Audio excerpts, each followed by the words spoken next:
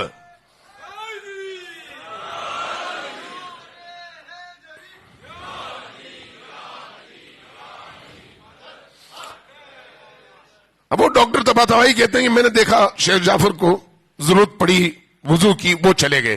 میں نے اس خاتون کو مخاطب کیا, میں نے کہا کہ آپ بتائیں ہوا کیا ہے؟ کہا کہ ہم مسیحی تھے. وہ سارا واقعہ انہوں نے بتایا. کہا کہ مجھے خواب میں حضرت مریم نے 3 نام بتائے تھے, محمد, فاطمہ اور مہدی. کہتے ہیں جب میں نے یہ 3 نام جاگ کر دیکھا تو میرے ذہن میں نقش تھے, تو میں مسلسل یہی ورد کرتی رہی, محمد فاطمہ مہدی, محمد فاطمہ مہدی, محمد فاطمہ مہدی. یہ ورد کرتی رہی یہاں تک کہ میرے دروازے پر دستک ہوئی اور یہ بزرگ آئے. تو میں نے پوچھا آپ کیوں آئے؟ کہا تم نے کس کو پکارا تھا؟ کہا ان ناموں کو. کہا مجھے انہی نے بھیجا ہے, مجھے انہی نے بھیجا ہے. پھر کہا کہ جب یہ آئے تو میں نے دروازہ کھولا, یہ سیدھے آئے میرے اس کمرے میں گئے جہاں پر میرا بیٹا لیٹا ہوا تھا, سیدھے گئے اس بیڈ پر بغیر اس کے کہ میں کچھ کہوں. وہاں پر جا کر اس بچے کو انہوں نے دونوں ہاتھ ان کے دونوں طرف سے نیچے دے کر یوں اٹھایا اور اپنے سینے سے لگایا. اب انہوں نے ایک نیا نام کہا جو میرے خواب میں نہیں سنا تھا. کہتے ہیں میں نے پوچھا وہ نام کیا تھا؟ تو انہوں نے کہا وہ نام تھا یا علی. کہتے ہیں جب انہوں نے یہ یا علی کہا اور اس بچے کو اپنے سینے سے لگایا تو بچہ بالکل ٹھیک ہو گیا, اٹھ کر بیٹھ گیا اور مجھ سے کھانا مانگنے لگا, جبکہ ڈاکٹر نے کہا تھا کہ یہ بچہ اب مہمان ہے, اس کا فاتحہ پڑھ لو, یہ مرنے والا. یہ کیا ہے؟ یہ وہی ولایت ہے, ولایت علی و آل علی کی معنویت. جس کے اندر یہ ولایت پیدا ہوتی ہے وہ وہی کام کرتا ہے, جیسے میں نے کل شاید عرض کیا تھا یا پچھلی مجلس میں, کہ وہی کام جو قرآن نے ہمیں سمجھایا کہ اللہ جب کہتا ہے کن ہو جاتا ہے, مومن بھی جب پڑھتا ہے بسم اللہ الرحمن الرحیم تو وہ ہو جاتا ہے ویسے ہی جیسے خدا کے کن کہنے پر ہو جاتا ہے. اور جب مومن اس لیول کا ہو تو پھر وہ بسم اللہ خود علی اس بسم اللہ کے بائے بسم اللہ ہے نا, لہذا علی کے نام میں بھی بسم اللہ پوشیدہ ہے, علی کے نام میں بھی.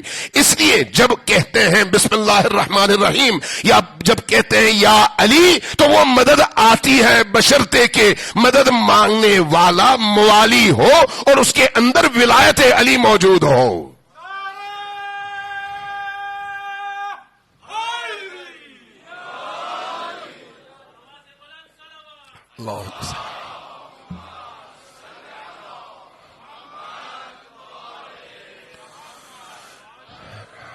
عزیزان گرامی، اس لیے سب سے پہلی جو چیز ہے وہ یہ ہے کہ دلوں کو پاکیزہ کریں.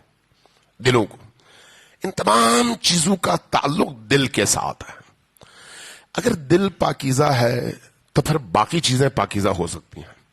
دل پاکیزہ نہ ہو، بدن کو آپ صابن لگا لگا کر دھوئیں، کپڑے آپ صاف بالکل پہنیں، لیکن دل اگر نجس ہو تو ان کپڑوں اور بدن کی پاکیزگی کوئی اثر نہیں دکھاتی. دل پاکیزہ ہو تو یہ نام بھی آتے ہیں اور ان کی تاثیر بھی آتی ہے. دل پاکیزہ ہو تو علی اور آل علی اس دل کو اپنا گھر بھی بناتے ہیں. اس لیے کہ القلب حرم اللہ، دل، مومن انسان کا دل حرم خدا ہے. حرم خدا میں خدا رہتا ہے، اور جہاں خدا ہوتا ہے وہیں پر خدا کے اولیاء ہوتے ہیں. اس لیے مومن کا دل پاکیزہ ہونا چاہیے. مومن اگر مومن ہے تو اس کی زبان کو پاکیزہ ہونا چاہیے. مومن ہے تو اس کے کانوں کو پاکیزہ ہونا چاہیے. غیبتیں نجاست ہیں. توجہ ہے میں کیا کہہ رہا ہوں؟ غیبت، دوسرے مومنین کے پیٹھ پیچھے برائیاں بیان کرنا، یہ نجاست ہے. بولنے والے کی زبان نجس، سننے والے کے کان نجس. اپنے آپ کو ان نجاستوں سے بچائیں. جھوٹ نجاست ہے، بولنے والے کی زبان نجس. تہمت نجاست ہے، بولنے والے کی زبان نجس. حرام خوری حرام نجاست ہے، پیٹ میں جائے تو پورا وجود نجس. تو اس لیے جو لوگ ان برائیوں میں خود کو آلودہ کر لیتے ہیں، عبادتیں ان آلودگیوں کو پاک نہیں کر سکتی جب تک انسان توبہ نہیں کرتا. اور توبے کا رستہ کیا ہے؟ پہلے ان لوگوں کو پاک، ان لوگوں کو راضی کرو جن کا آپ نے حق مارا ہے. حق پیسہ نہیں آئے. اگر آج کے دور میں یہ جو موبائل کا دور ہے، کسی ایک مومن کے حوالے سے کوئی بات پتہ چل جائے اور میں اس کو اپنے واٹس ایپ کے میسج میں ڈال دوں اور جس تک پہنچے اس تک اس کا ایپ پہنچ جائے، تو میں نے اس کے حوالے سے وہ خیانت کی ہے جس کے لیے مجھے 200 300 جن جن لوگوں تک میں نے پہنچایا ہے، ان سب کے دلوں سے جب تک میں اس غلط چیز کو نکال نہ دوں، اللہ مجھے کبھی معاف نہیں کرتا. پہلے زمانے میں مغفرت آسان تھی، چونکہ آپ جب بولتے تھے تو ایک بندہ سنتا تھا، 2 بندے سنتے تھے، آگے ہو سکتا ہے 2 بندوں کو کہیں. لیکن آج کے دور میں ایک بندہ سنتا ہے، 10 گروپوں میں ڈالتا ہے، 10,000 لوگوں تک پہنچتا ہے. 10,000 لوگوں کے ذہنوں کو خراب کرنے کی ذمہ داری میرے ایک میسج کی ہے، اور اس کا نتیجہ یعنی میں سب سے بڑا مجرم جھوٹ میں، تہمت میں. بعضوں کا جب کہا جاتا ہے آپ نے یہ بات کیوں لکھی یا یہ بات کیوں آپ نے اس کی تشہیر کی، تو کہتے ہیں میں نے تو سچ بولا تھا. غیبت کس کو کہتے ہیں؟ سچ کو.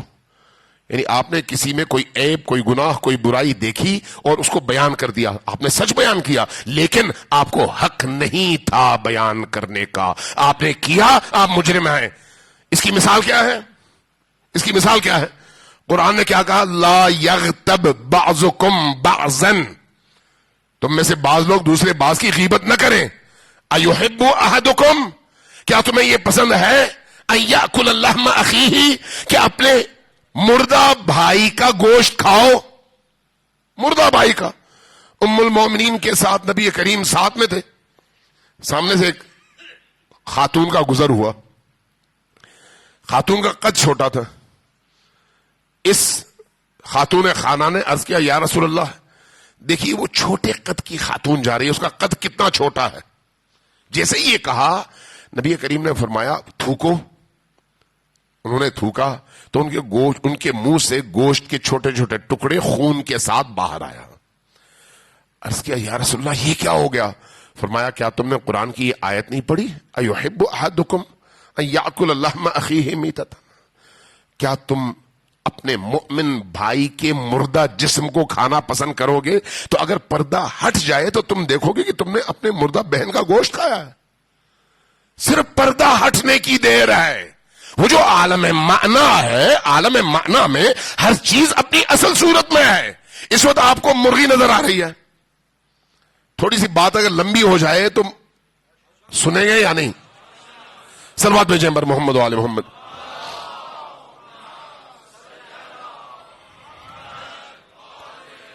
چونکہ آج رات آخری مجلس ہے تو اس لیے تھوڑا سا مزید آپ کو تھکاؤں نا، اگر آپ میں ہمت ہے ایک دفعہ پھر صلوات بھیجیں بر محمد و آل محمد.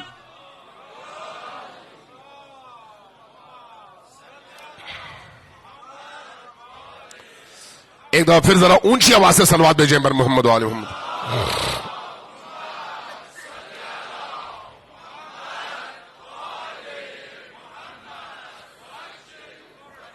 دیکھیے ہر چیز کے دو پہلو ہیں، ایک اس کا ظاہر اور ایک اس کا باطن.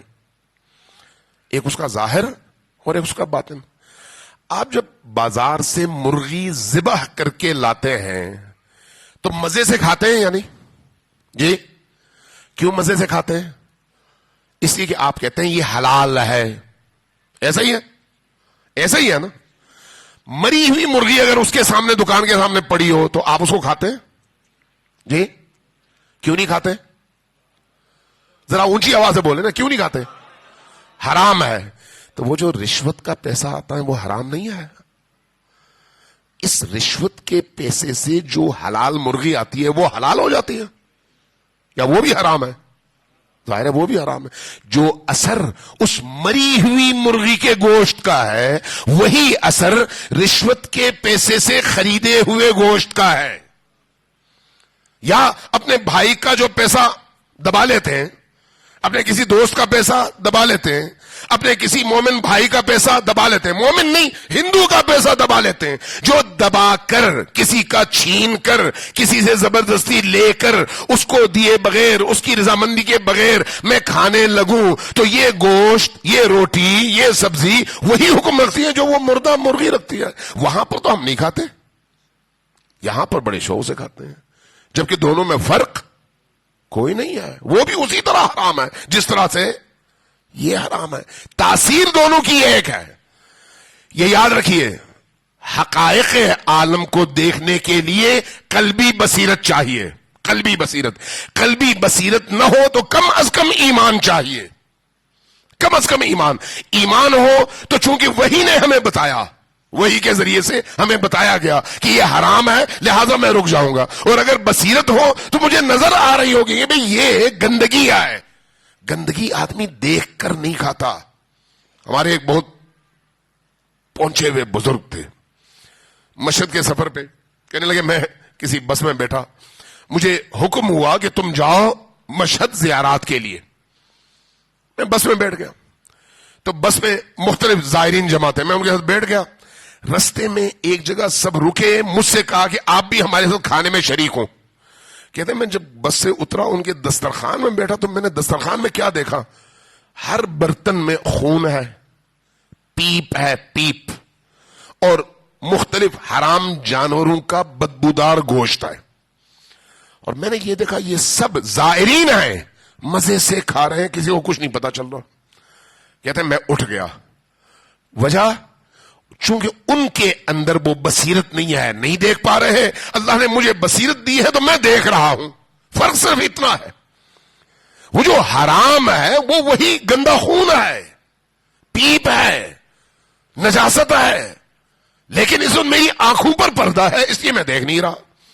یہی کیفیت انسان کے تمام اعمال میں ہے. اگر نورانی ہے تو وہ عمل نورانی ہے، اگر انسان خود ظلمانی ہے تو اس کا وہ عمل بھی ظلمانی ہے. امام زین العابدین علیہ السلام کی بارگاہ میں جب خود کعبہ میں جب آپ طواف کے بعد آ کر مطاف میں بیٹھ گئے تو کچھ لوگ آئے اور کہا کہ ابن رسول اللہ اس دفعہ بہت بڑی تعداد میں حاجی آئے ہوئے ہیں. یہ روایت آپ نے بار بار سنی ہوگی کہ بہت بڑی تعداد میں حاجی آئے ہیں. تو آپ نے سر جھکایا اور فرمایا ما اقل الحجیج و اکثر الزجیج، کتنے کم حاجی ہیں اور کتنے زیادہ چیخنے چلانے والے وحشی ہیں. آپ نے دیکھا ہوگا کعبے میں کہ طواف کے دوران بھی ایک دوسرے کا خیال کیے بغیر ایک دوسرے کے اوپر چڑھ کر جا کر غلاف کعبہ کو چھونے کی کوشش کرتے ہیں اور جا کر وہ حجر الاسود کو چھونے کی کوشش کرتے ہیں. نیچے بندہ پس رہا ہوتا ہے، اتنا بڑا حرام کام انجام دیتے ہیں، پتہ نہیں چلتا ان کو کہ کتنا بڑا جرم کر رہے ہیں، وہ بھی اللہ کے گھر کے سامنے. انہی عزاداریوں میں کہیں پر کوئی اگر نیاز بٹ رہی ہو تو وہاں پر آپ دیکھتے ہیں بعض اوقات ایک دوسرے کے اوپر چڑھ کر لینے کی کوشش کرتے ہیں. نیچے بندے کا پاؤں آ گیا, نیچے بندہ دب گیا, کوئی بات نہیں, مجھے تبرک چاہیے. یہ تبرک نہیں ہے, یہ حرام ہے. اس تبرک کی خواہش میں آپ, جبکہ تبرک شاید مستحب ہو, آپ جو فعل انجام دے رہے ہیں وہ حرام ہے. یہ آپ کو جہنم لے کے جا رہا ہے. خیال کوئی نہیں ہے.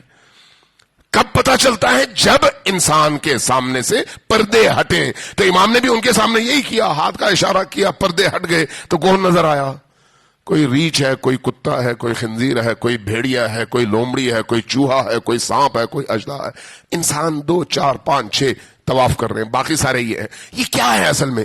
پردہ ہٹنے کی دیر. انسان اندر سے جو کچھ ہے عالم آخرت میں کہیں اور سے اعمال نہیں آتے, وہی سامنے آتا ہے. جنت بھی انسان کے اندر ہے, جہنم بھی انسان کے اندر ہے.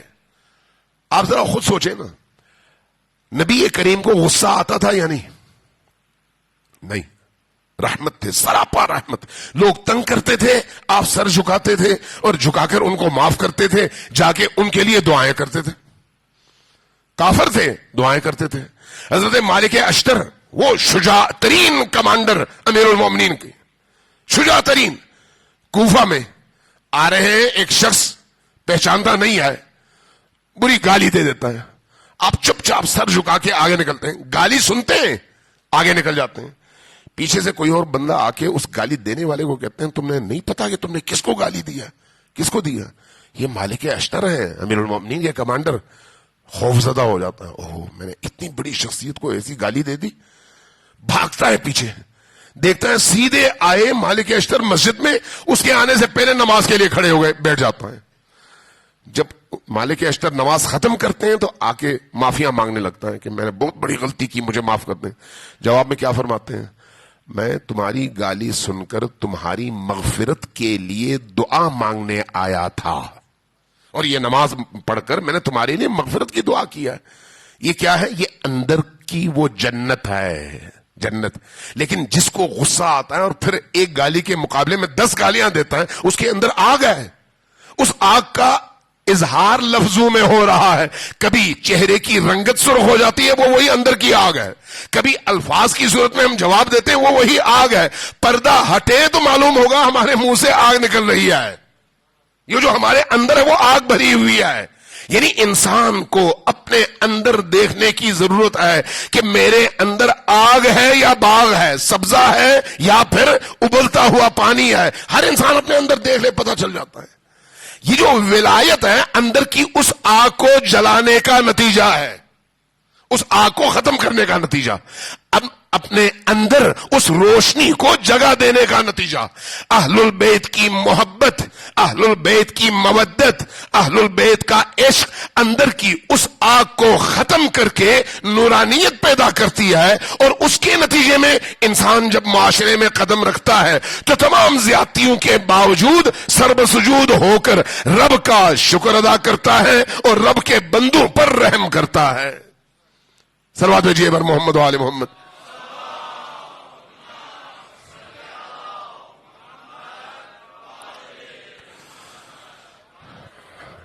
تو اس لیے یہ جو ائمہ اطہار ہے نا, ائمہ اطہار, ان ائمہ اطہار کا دامن مضبوطی سے پکڑنے کی ضرورت ہے. جن کو ائمہ اطہار کا دامن مل جاتا ہے ان کے اندر پھر خوف نہیں رہتا. یہ ذہن میں رکھیں, خوف تب ہے جب ایمان کمزور ہو. ایمان اگر ائمہ کے ساتھ, ائمہ پر مضبوط ہو تو خوف انسان کے قریب بھی نہیں پھٹکتا. ائمہ اطہار سے زیادہ اس کائنات میں تسلط اور ولایت رکھنے والا تو کوئی نہیں ہے. امام علی النقی علیہ الصلوۃ والسلام کی روایت ہے کہ آپ کو ہارون نے بلایا, چونکہ اس کو خبر ملی کہ امام اپنے ساتھیوں کے درمیان, لوگوں کے درمیان مقبولیت بہت زیادہ بڑھ رہی ہے اور لوگ ان کی طرف رجوع کر رہے ہیں. تو کان بھرنے والوں نے کہا کہ دیکھو خلیفہ, اگر ان کو موقع ملے تو تمہارا تخت الٹ کے رکھ دیں گے. خوف محسوس ہوا, کہا اپنے فوجیوں سے 1,00,000 فوجی تیار کرو. تیار کیا, کہا فلان میدان میں میدان سجاؤ, جیسے آج کل پریڈ ہوتا ہے. سجایا, مٹی کا ایک بہت بڑا ٹیلا بنایا اور امام کو دعوت دی, آپ میرے ساتھ آئیے. لے کے گئے. جا کے اس ٹیلے پر چڑھے, لشکر دکھایا, اور اس کے بعد کہا کہ آپ کو کیسا لگ رہا ہے یہ لشکر؟ کہا جیسے نظر آ رہا ہے. کہا میرے پاس اتنا بڑا لشکر ہے, یاد رکھیے. کیوں؟ تاکہ امام کو خوفزدہ کر سکیں. امام مسکرائے, کہا کہ میں تمہیں اپنا لشکر دکھاؤں؟ تو کہا آپ کا بھی کوئی لشکر ہے؟ کہا ہاں. تو ہنسا, تمسخر کے ساتھ ہنسا اور کہا کہ دکھائیے. امام نے صرف اشارہ کیا. اشارہ جب کیا تو پردہ ہٹا, تو اس نے دیکھا تمام عالم میں اللہ کے فرشتوں کے ہاتھوں میں تیر کمان ہے, اور ان تیروں کا رخ اس کے لشکر اور خود اس خلیفہ کی طرف آئے, تمام عالم میں. یہ دیکھا, خوف سے گرا, بے ہوش ہو گیا. ہوش میں لایا گیا, اٹھا, تو امام نے فرمایا کہ پریشان نہ ہو, یہ لشکر تمہیں مارنے کے لیے نہیں ہے, صرف تمہیں دکھانا تھا کہ اگر تمہیں اپنے اس لشکر پر ناز ہے تو اللہ نے اس کائنات میں موجود ہر مخلوق کو ہمارا لشکر بنایا ہوا ہے. وہ ائمہ جو یہ قدرت رکھتے ہیں, طاقت رکھتے ہیں, لیکن اس کے باوجود کسی پر ظلم نہیں کرتے. یہ طاقت رکھتے ہیں اور دوسروں کی گالی کا جواب گولی سے نہیں دیتے. یہ طاقت رکھتے ہیں, کسی کے ظلم کا جواب ظلم سے نہیں دیتے, تربیت سے دیتے ہیں, تربیت سے. یہ جو ولایت کا رستہ ہے, یہ تربیت کا رستہ ہے. یہ انسان کی روح کو تکامل تک اور اس کمال تک پہنچانے کا رستہ ہے, تربیت کے ذریعے سے, اخلاق کے ذریعے سے, معنویت کے ذریعے سے, دعا کے ذریعے سے, مناجات کے ذریعے سے. اس لیے کوشش کریں ہر روز صبح جب اٹھیں تو کم از کم وہ دعائیں ضرور پڑھیں جو مفاتیح الجنان میں اس دن کے حوالے سے منقول ہیں. وہ زیارتیں ضرور پڑھیں جو اس دن کے لیے مخصوص ہیں, اور ساتھ میں دعائیں, زیارتیں جامعہ ضرور پڑھیں. اپنی زندگی کا حصہ بنائیں زیارت جامعہ کو. زیارت جامعہ کوئی معمولی زیارت نہیں ہے. ائمہ شناسی, امامت شناسی اور ولی شناسی کا ایک مکمل نصاب ہے, تاکہ ہم ولی زماں کو بھی پہچان سکیں اور اس کے دامن میں جا کر پناہ گزین بن سکیں, اس کے دامن میں پناہ حاصل کر سکیں. زیارت جامعہ کبیرہ پڑھ کر دیکھ لیں. اور اسی طرح سے زیارت عاشورہ, اسی طرح سے زیارت امین اللہ, اسی طرح سے وہ مناجاتیں جو دلوں کی تطہیر کے لیے وہی کام کرتی ہیں جو پانی کسی شیشے کو پاک کرنے کے لیے کرتا ہے. صلوات بھیجیں بر محمد و آل محمد.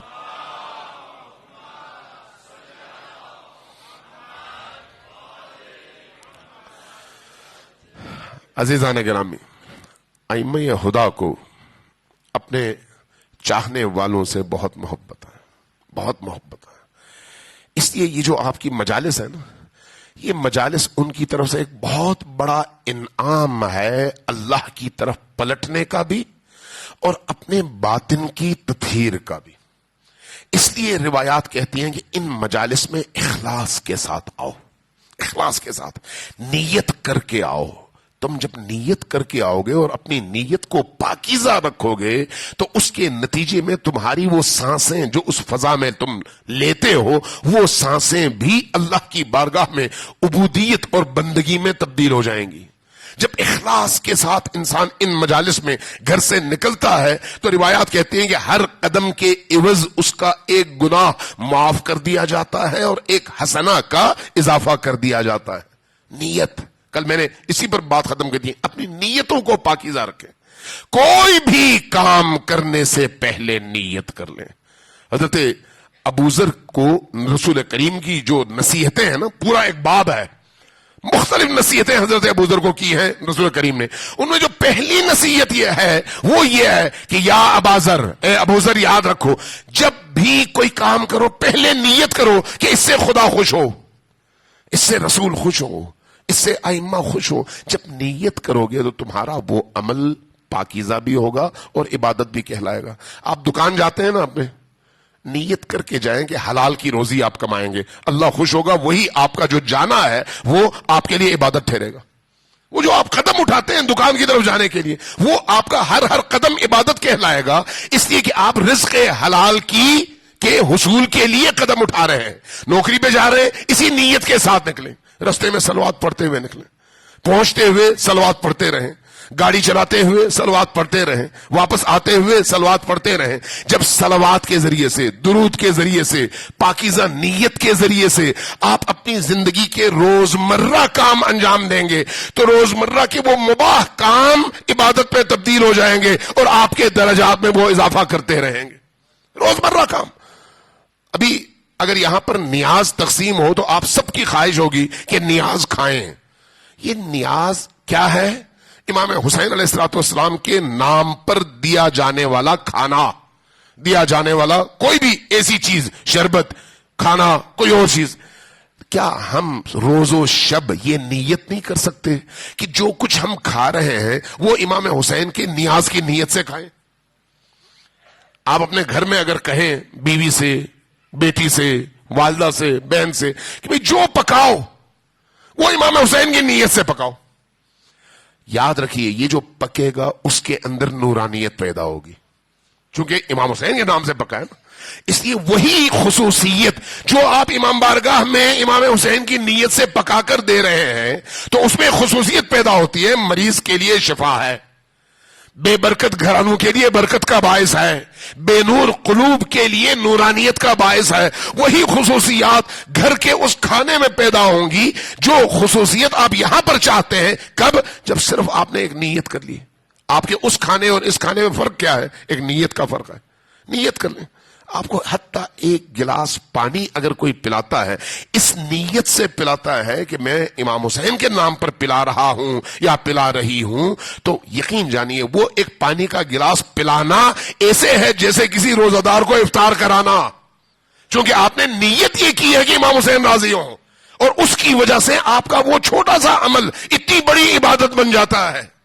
اس لیے جب آپ ان عزاداریوں میں آتے ہیں تو اس نیت کے ساتھ آئیں، باوضو ہو کر آئیں، سوچ کر آئیں کہ آپ نے امام حسین کی بارگاہ میں جانا ہے، سننا ہے، اپنے وجود کو پاکیزہ کرنا ہے اور ذکر حسین کے ذریعے سے ولایت حسینی میں داخل ہونا ہے۔ صلوات بھیجیے پر محمد و آل محمد۔